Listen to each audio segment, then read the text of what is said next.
Good morning, comic book fans. Welcome back to Ka-Pow Comics Best of 2025 Countdown. This one's a day late because my day off stuff happened and I didn't upload the video. So you're now getting issue number one, should we say, on Christmas Day. Christmas Eve, you get number two in the best things I've read all year, and it is Assorted Crisis Events by Denise Camp and Eric Zawitsky. Apologies if I mispronounced that surname. I've only seen it written down, I promise. And this is, well, it's high up on the list for a whole bunch of reasons. Like a lot of stuff, though, it's how it all comes together. Like so many disparate parts of art coming together to tell a coherent, amazing, wonderful story in a variety of different ways that all hit home really hard. First off, I'm going to talk about the artwork, because Zawitsky, not an artist I was actually aware of going in, but there's a couple of things he absolutely nails. Number one, he understands that you go for full photo-realistic kind of stuff with quite a crazy story that is Assorted Crisis Events, then you're going to lean into the horror of it, I think, a little bit too quickly. If the first thing you get is that this is happening to real people who look like they exist in a real world, then I think you're going to miss the creeping sense of dread and the build-up of it, which you actually get. His line work is just spectacular. I can't really think of many of the people who, just with very, very simple economy of line, are able to just tell such wonderful visual stories with it.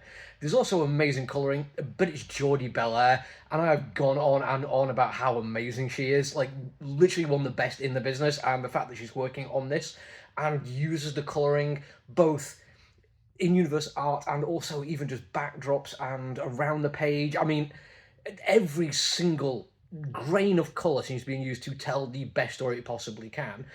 But we also then still have Zawitsky, who really understands form. And I think in terms of just this one book, I mean, I don't want to compare it entirely to Hayden Sherman's catalogue, but this year, I think Zawitsky has actually proven to have not necessarily a better understanding of form, but it's proven how effectively they have been able to use it for this story.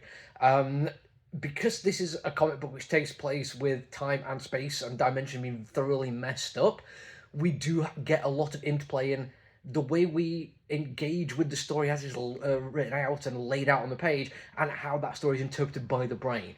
There is some wonderful bits, including some very, very nice circular layouts, some fantastic linear, some fantastic shadowing.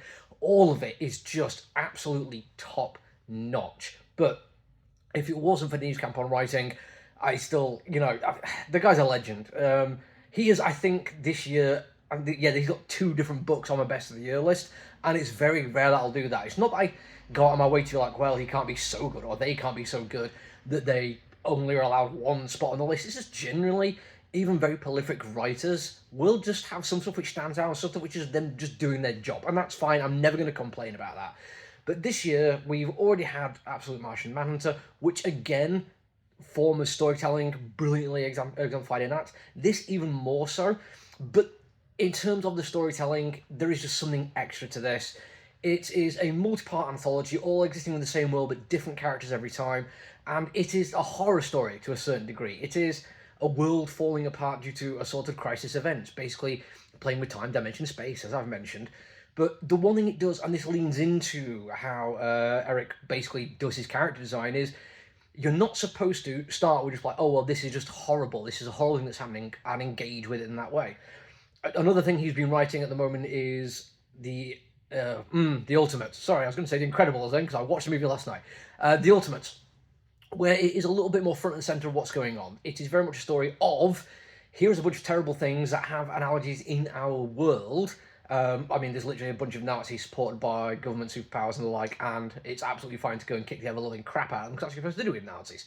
This one, the fact that we don't get that instant play into exactly what is happening in terms of a real-world thing, it is that creeping emotional hit that gets me every single time. I mean, there's one wonderful bit about two different dimensions, one that looks far more like ours, one that does not. And it is just a fraction, a degree different in terms of how things started and to where they ended out. But the people who live in that dimension are practically no different at all to us. They have the same language, they live in the same cities, they drive the same vehicles, they have the same relationships, they go to the same jobs. All they say did until things went wrong. And when things went wrong, they took the opportunity, after realising there was somewhere else they could go, but knowing that the journey there was the second most dangerous thing they're ever going to do in their entire life. The most dangerous thing was to stay where they were. They knew that not all of them would survive, not all of them would even if they did survive, they would not be unchanged by the journey. But they had to take opportunity, and when they arrived, they were welcomed.